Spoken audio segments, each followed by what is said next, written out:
ഈ കമ്മ്യൂണിസ്റ്റുകാർ കൂടി ഇല്ലാതായാൽ ഈ നാട് മതഭ്രാന്തന്മാരുടേതായി മാറും. മുസ്ലിമിന്റെ പ്രശ്നം മുസ്ലിമിനെ പോയി കണ്ടല്ലാതെ പറയാൻ ഒരു മുസ്ലിമിന് ധൈര്യമില്ലാത്ത കാലം അതായിരിക്കും കമ്മ്യൂണിസ്റ്റുകാരില്ലാത്ത കാലം. ഒരു ക്രൈസ്തവന്റെ പ്രശ്നം സംഘടനകളോടല്ലാതെ മറ്റൊരാളോട് പോയി പറയാൻ സാധിക്കാത്ത ഒരു കലികാലം കമ്മ്യൂണിസ്റ്റുകാരില്ലാത്ത കേരളം അതായിരിക്കും. ഈ രാജ്യത്തുള്ള ഹിന്ദുക്കൾ അവരുടെ പ്രശ്നങ്ങൾ പറയാൻ RSSന്റെ ആഫീസിലേക്ക് മാത്രം പോകുന്ന ഒരു കാലം ആ കാലമായിരിക്കും കമ്മ്യൂണിസ്റ്റുകാരില്ലാത്ത കാലം. അങ്ങനെ മുസ്ലിമിന്റെ പ്രശ്നങ്ങൾ നോക്കുന്ന കാലം, ഹിന്ദുവിന്റെ മാത്രം പ്രശ്നങ്ങൾ നോക്കുന്ന കാലം, ക്രിസ്ത്യാനിയുടെ മാത്രം വിഷയങ്ങൾ കൈകാര്യം ചെയ്യുന്ന കാലം. അത്തരം ഒരു കാലം ഈ നാട്ടിൽ വരണമെന്ന് നിങ്ങൾ ആരെങ്കിലും ആഗ്രഹിക്കുന്നുണ്ടോ? ഉണ്ടെങ്കിൽ നിങ്ങൾ കമ്മ്യൂണിസ്റ്റ് പാർട്ടിയെ തകർത്തോ. അങ്ങനെ നിങ്ങൾ ആഗ്രഹിക്കുന്നു എങ്കിൽ ചെങ്കൊടി നിങ്ങൾ വലിച്ചെറിഞ്ഞോ? ഞാൻ മുസ്തഫ ജമാൽ വെട്ടം. റഷീദ് ഭായി എന്താണില്ലേ കേട്ടപ്പോഴേ സഖാവ് റഷീദ് നമ്മളെ കെട്ടിച്ചെല്ലിൽ സഖാവ് കെട്ടിച്ചെല്ലിന്റെ ആ ഒരു പ്രസംഗം കേട്ടപ്പോൾ നിങ്ങൾ മനസ്സ് പുളകമണിയിച്ചില്ലേ?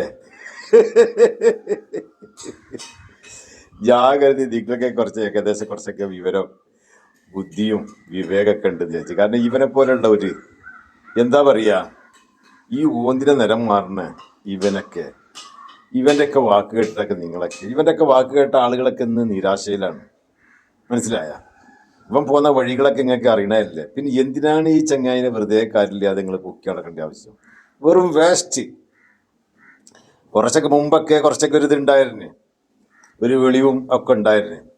അന്ന് അതിൻ്റെതായ ജനപിന്തുണയും ഉണ്ടായിരുന്നു, പാർട്ടിയിൽ നിന്നുണ്ടായിരുന്നു, പാർട്ടി അല്ലാത്ത ആളുകളിൽ നിന്നുണ്ടായിരുന്നു, ഒക്കെ ഉണ്ടായിരുന്നു. അതൊരു കാലഘട്ടമായിരുന്നു. പക്ഷെ ഇന്ന് ഫീസ് പോയ ബൾബിൻ്റെ അവസ്ഥയാണ് ഇന്ന് ഈ ചങ്ങായിൻ്റെ അവസ്ഥ, ഈ കെട്ടിച്ചെല്ലി എന്ന് പറയുന്നതിൻ്റെ അവസ്ഥ ഇന്ന് അങ്ങനാണ്. അപ്പം അതുകൊണ്ട് തന്നെ ഇന്നിപ്പോൾ എവിടെയെങ്കിലൊക്കെ കയറി പറ്റി ഏതെങ്കിലും മണ്ഡലത്തിൽ കയറി പറ്റിയിട്ട് തള്ളിയാണെന്ന് അങ്ങോട്ട് പോയിക്കാന്ന്. പക്ഷെ അങ്ങോട്ട് പോണില്ല. കാരണം തോക്കും എന്നുള്ളത് കൊണ്ട് തന്നെ തള്ളിയിട്ട് ഇങ്ങോട്ട് പോരുകയാണ് ചെയ്യുന്നത്. അങ്ങനെയുള്ള ഈ ആളുകളെ ഇത്രയും വാക്കുകൾ കേട്ടിട്ട് വെറുതെ കാര്യമില്ലാതെ മനസ്സിനെ പുളകമണിച്ചിട്ട് ഒരു കാര്യമില്ല. പിന്നെ ഈ കമ്മ്യൂണിസത്തെക്കുറിച്ച്, കമ്മ്യൂണിസ്റ്റ് പാർട്ടിയെക്കുറിച്ച്, അതിൻ്റെ പ്രാധാന്യത്തെക്കുറിച്ച്, അത് ഈ രാജ്യത്ത്, ഏത് രാജ്യത്ത്, ഇന്ത്യ രാജ്യത്ത് ഇപ്പോൾ എവിടെ ഉള്ളത്? ഇപ്പോൾ ആ സാധനം എൻ്റെ റഷീദ് ഭായി എവിടെ ഉള്ളത്? ഇപ്പോൾ ഈ കേരളത്തിൽ മാത്രമേ ഉള്ളൂ. നിങ്ങളൊക്കെ മുമ്പൊക്കെ CPMന്റെ നേതാക്കന്മാർ പ്രസംഗിക്കും മുമ്പ് പറഞ്ഞത് എന്തിനാണ്? ഹംഗറിയിലേക്ക് നോക്കൂ, ഹോളണ്ടിലേക്ക് നോക്കൂ, ചെക്കോസ്ലോവാക്കിയയിലേക്ക് നോക്കൂ, അതുപോലെ തന്നെ അങ്ങനെയുള്ള സ്ഥലങ്ങളിലൊക്കെ ജർമ്മനിയിലേക്ക് നോക്കൂ. ഇങ്ങനെയൊക്കെ പറഞ്ഞിരുന്ന ആളുകളില്ലായിരുന്ന. പിന്നെ പറഞ്ഞു ക്യൂബയിലേക്ക് നോക്കൂ.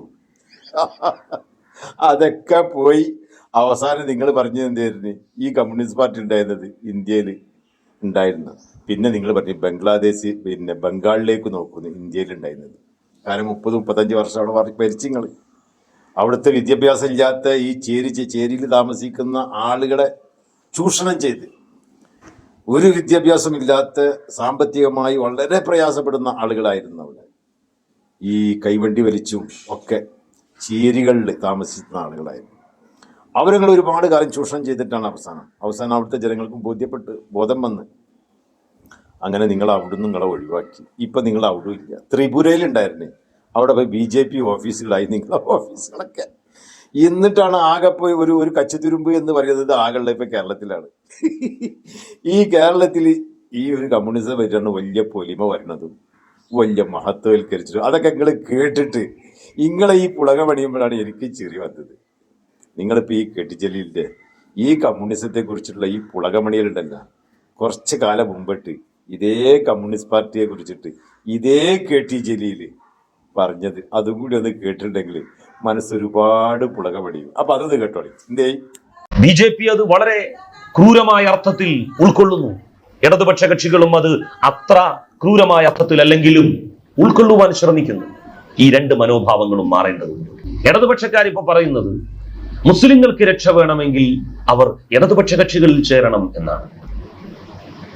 എങ്ങനെ അവർക്ക് രക്ഷ നൽകാൻ കഴിയും? മുസ്ലിങ്ങൾക്ക് ഭരണസന്നാഹങ്ങളും എല്ലാ സൗകര്യങ്ങളും ഉണ്ടായിട്ട് പോലും കണ്ണൂരിലെ അവരുടെ പാവപ്പെട്ട സഖാക്കൾക്ക് RSSകാരന്റെ കൊലക്കത്തിയിൽ നിന്ന് രക്ഷ നൽകാൻ സാധിക്കാത്ത ഇടതുപക്ഷക്കാർക്ക്, മാർക്സിസ്റ്റുകാർക്ക് മുസ്ലിങ്ങൾക്ക് എങ്ങനെ രക്ഷ നൽകാൻ കഴിയുമെന്നാണ് അവർ പറയുന്നത്.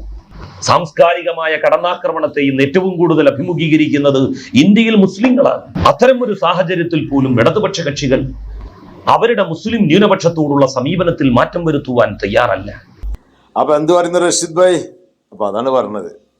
അപ്പൊ പണ്ടാരോ പറഞ്ഞ മാതിരി ഇവന് ലീഗിൽ നിന്ന് പോകുന്നതേ അവിടെ എന്താ ഫണ്ട് എന്താണ് തിരിമറി ചെയ്തിരുന്ന ഫണ്ടിലെ പൈസ കാണില്ല എന്ന് പറഞ്ഞിട്ടാണ്. ഇത് പണ്ടാരോ പറഞ്ഞ മാതിരി പന്തം പേടിച്ച് പന്തളത്തി എന്നപ്പോൾ അവിടെ പന്തം കൊളുത്തി പ്രകടനം എന്ന് പറഞ്ഞതുപോലെ ലീഗിൻ്റെ പേരിൽ ഇല്ലാ കഥകൾ പറഞ്ഞിട്ട് വന്നത് നല്ല സ്ഥലത്തേക്കാണ്. കാരണം മൊത്തം കള്ളന്മാരാണ്. അത് എവിടുന്നക്കാരാണ് അടിച്ചു മാറ്റുന്നത്? അതാ രസം. എവിടുന്നക്കാരാണ് അടിച്ചു മാറ്റുന്നത്? ഇതൊക്കെ എവിടെ കൊണ്ടുപോയിട്ട് ഈ പാപം എവിടെ കൊണ്ടുപോയിട്ട് തീർക്കും? നിങ്ങളൊക്കെ എവിടെ കൊണ്ടുപോയി തീർക്കും? ഇനിയിപ്പോൾ ഈ ചങ്ങായിന് പിന്നാലെ നടക്കണ്ട. ഈ ചങ്ങായി മുമ്പ് അദ്ലക്കുട്ടി പറഞ്ഞ മാതിരി അദ്ലക്കുട്ടി സഖാവാകുമ്പോൾ എന്താ പറഞ്ഞത്? എനിക്ക് നിസ്കരിക്കാൻ പോലും സമയം കിട്ടണില്ല എന്ന്. അങ്ങനെയാണ് പിന്നെ കോൺഗ്രസിലേക്ക് വന്നത്. അതേ സ്പീഡിൽ BJP-യിലേക്ക് പോയി. ഇനി ഈ ചങ്ങായി എങ്ങോട്ടൊക്കെ പോടുന്നുള്ള അറിയില്ല. ആദ്യം സിമി ആയിരുന്നു, പിന്നെ ലീഗ് ആയിരുന്നു, ഇപ്പം CPM ആയി, ഇനിയിപ്പോൾ അടുത്തത്. അപ്പം നിങ്ങൾ കൂടെ പോണട്ടാ ഈ പുളക പണിയിക്കാൻ എന്താ നിർത്താം.